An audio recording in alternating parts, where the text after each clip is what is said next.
What's happening, fishing friends? You know, fishing can be tough right now. This summer period, a lot of the lakes around here have grass. Fish can be finicky. A lot of them moved offshore.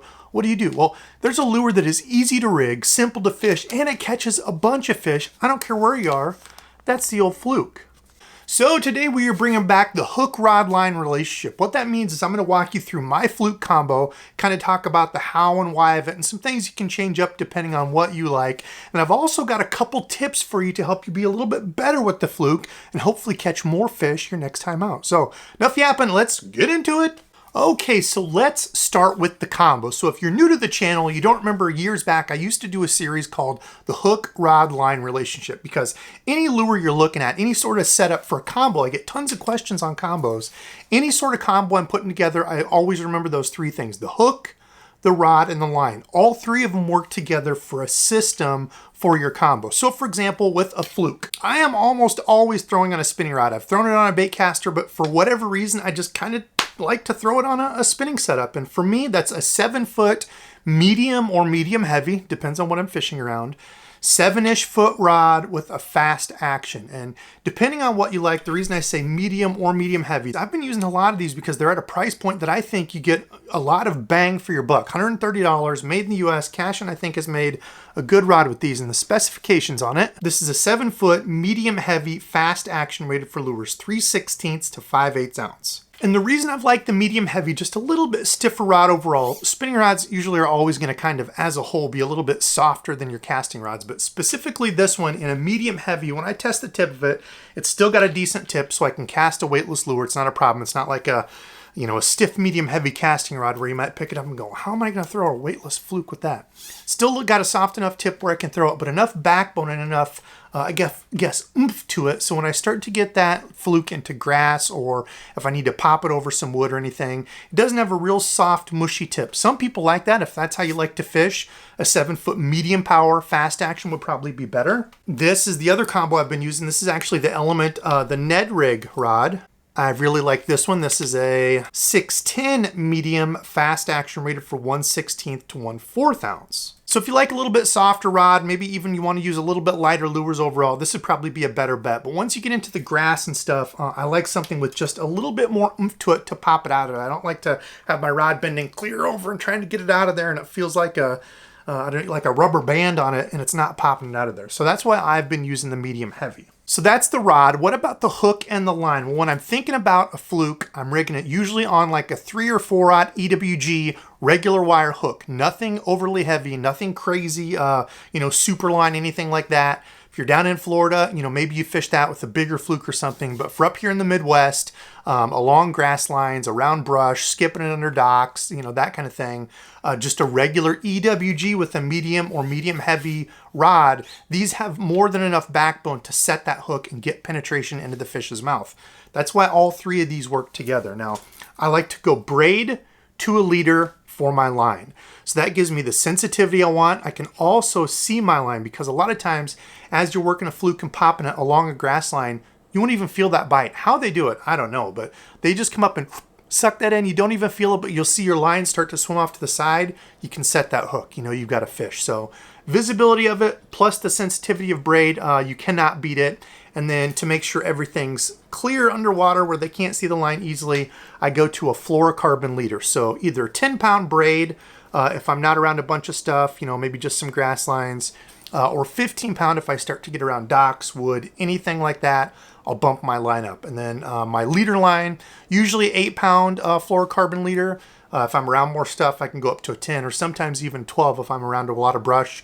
I tend to err on the side of caution. So that hook rod line relationship, just to give a picture of that, if I were to be fishing this same combo on a real heavy hook, maybe you fish down in Florida with a medium power rod, and say I put mono on here, I didn't have any braid, well, with a soft rod and line that has stretch with a heavier hook, there's a good chance I'm not going to get penetration into that fish's mouth. The hook's not going to go all the way through, and I'm going to lose a bunch of fish.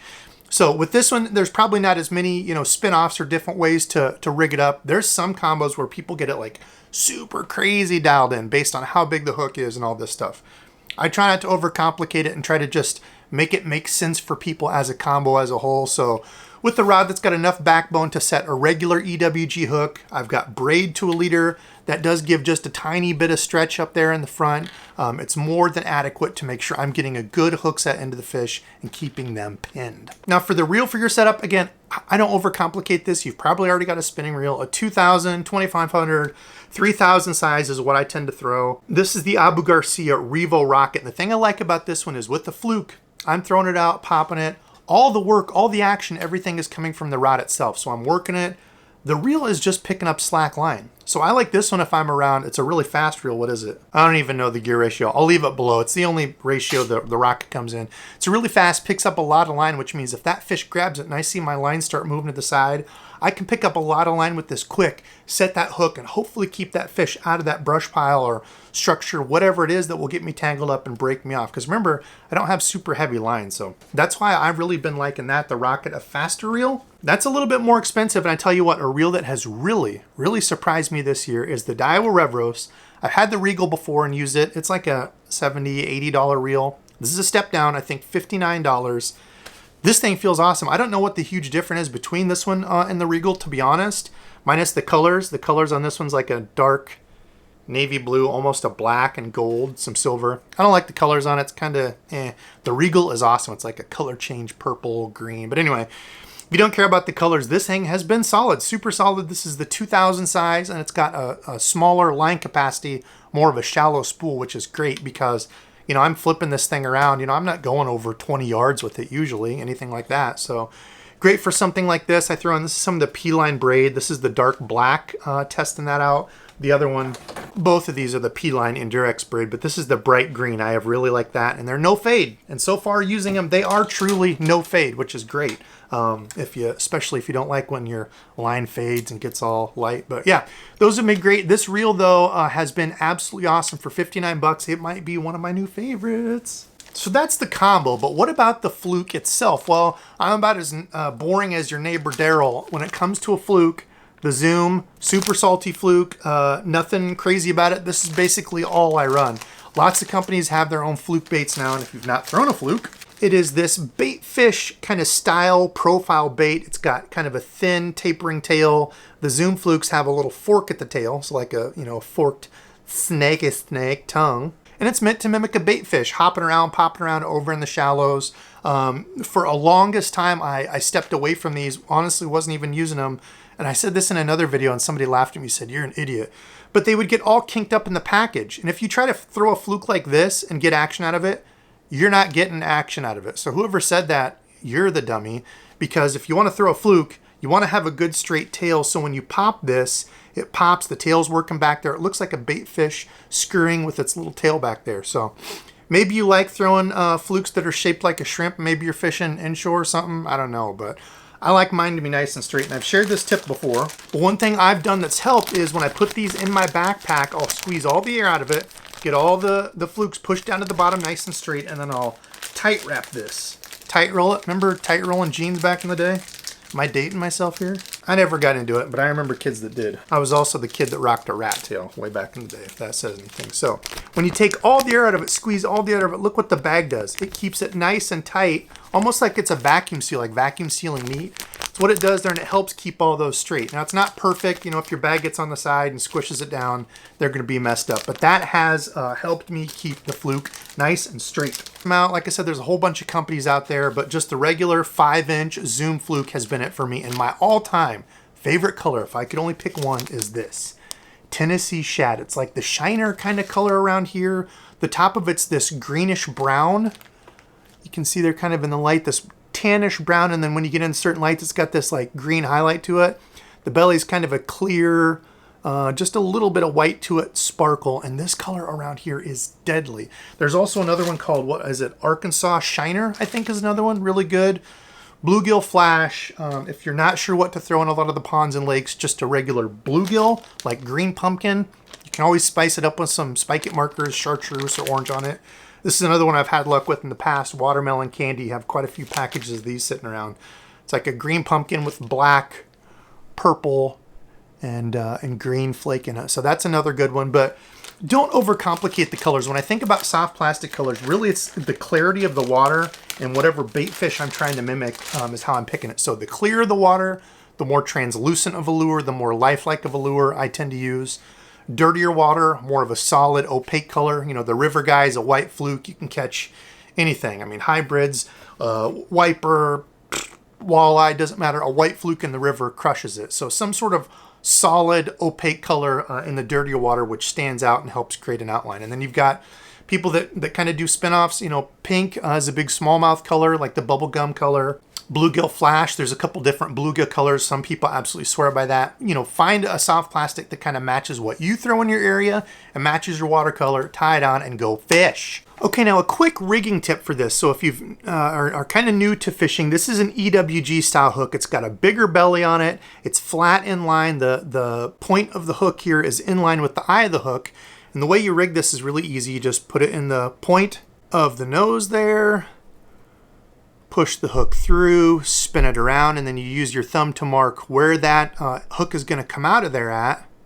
Mark that on there, and that gives you a good straight streamlined setup just like this. So when you're around grass or wood, these are really hard to hang up. So they're a good weedless bait that you can fish from the bank. You don't have to worry about getting hung up all the time, and they skip really well. Now, one thing, if you're skipping a lot or if you're around a lot of grass, one thing that can happen is as you're pulling it through that or as you're skipping, the nose of this will pull away from the end of the hook and tend to pull down. So that's where I like to go with a screw lock hook. So these hooks, as you can see, have a little screw lock on the front of it, and you just take that, push that in the center of the nose of the bait, and then screw it in. Righty-tighty, screw that baby in there. And the flukes on the belly of them, they have a slit on the belly to help that hook make sure it goes up in there. It gives you a little bit better hookup ratio. Same way as before, I'm going to mark next to the bait where I want this to come through, straight up through the back of it so it's good and even, and then I'm just going to skin hook that up there. And as you're going through grass, skipping under stuff, this stays super good and weedless, but on the nose of this, it's not going to pull off like on the EWG hook because it's screwed in. So just a little tip that'll save you a lot of headache if you're popping through grass. And this specific one is an owner twist lock. That's a 4/0. You could honestly probably even go up to a 5/0 on this, but 4/0 is what I tend to use. 3 or 4/0 EWG too if you're just, you know, fishing normal. They are great. Okay, so a couple quick tips for the fluke. Number one is have one of these rigged up next to you as a follow-up to a search bait. So the other day I was out, this is the day I was throwing the spinner bait, throwing a few different lures, the spinner bait. I was actually throwing an underspin later in the day. That's going to be another video coming up. Throwing those as a search bait, you know, going down the bank, casting and reeling, and I would have a fish hit it, come up, hit it. Oh, it would come off, or it would just, you know, hit it by the side of it, and I wouldn't get a good hookup. I would take the fluke and throw in after that as my follow-up bait. So if you've got a fish for, you know, topwater like a frog or a walking bait popper, you're working it, the fish hits it and you do the hook set and miss it, you know, a wacky rig or a Senko or a fluke like this, especially if they're keyed in on bait fish in the shallows, throwing that weightless fluke up there and just letting it kind of do its nose down. It'll kind of do a flutter at first, then it'll almost tend to like spiral down. Looks like a dying bait fish, and I don't know, 8 out of 10 times you're going to get that fish to bite, just like this. Maybe it wasn't. 2 in a row there. On the fluke. Such a good follow-up bait, such a good post-spawn bait. Looks like a little bluegill, little bait fish. Okay, well hold on here. We might have a fluke bite on some of this wood.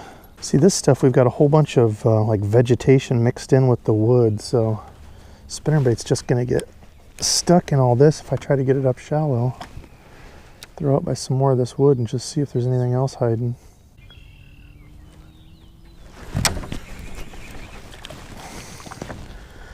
There he was. He went all the way over there. Holy smokes, dude. We are on the giants now. Huge. Now the second tip I've got with the fluke is throw it everywhere. You'll hear people talking about working a fluke fast, and I do that sometimes, but honestly it's more of a do-nothing bait for me. Pop it, so I'll cast it out, let it sink down, get down a few feet to where I think those fish are at, pop it a couple times, so to do this like a hard jerk bait, and then it will start doing that falling again, start to spiral, pop, pop, pop. Let it fall, and then just vary that, how fast you're popping it, how long of a pause you have, how deep you're letting it go. Sometimes they like it right way up on the surface, like within a foot of the surface. If they're chasing bait, you can cast it out and just keep boom, boom, boom, working it back, almost like a topwater walking bait. or you can slow it down and just throw it on grass edges, wood, that kind of stuff. That's what I tend to do. And this time of year, if you've got some fish up shallow, there's a lot of places where you'll get in like a good brush pile or a really good grass edge. You can pick off a few there that might not have hit the spinnerbait or chatterbait, whatever type of search bait. So you can make the most out of your spots, especially if you're a bank angler. You know, there's a big brush pile and you throw by it and catch one on the chatterbait. You throw to it 20 more times. You're like, man, I really thought there would have been more fish there. Slowing down around it with something like this, coming back and hitting that brush pile with the Fluke, a do-nothing thing. Those fish that maybe didn't want to commit to a moving bait, they see something fluttering right down in front of them and they grab it. That's what I was doing here on this brush pile.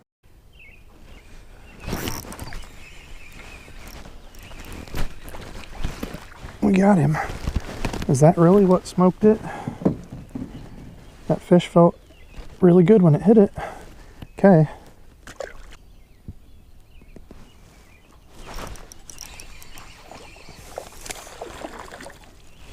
Another post spawn, man. The Fluke is such a good do-nothing little bait just to throw in there and catch those cruisers, those fish sitting on the edges of this.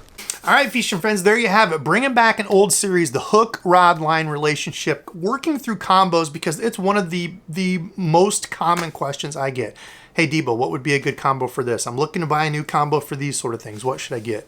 So again, I'm always keeping into consideration the hooks, the type of hooks that I'm using, how heavy are they, what's it for, the rod and the line, because all three of those work together. So that's what I do for the Fluke. I keep it pretty simple, but there's a few things I do that have helped me cut out some headaches over the years, like that screw lock hook, switching up my combo to something just a little bit stiffer around that grass. And don't be afraid to throw this around everything. You know, like I said, you don't have to work it fast. You can throw it around stuff, let it sink. You can work it, and it's a great follow-up bait. So comment below, let me know what I missed. Is there a specific Fluke besides the Zoom Flukes that you like and have really moved to using?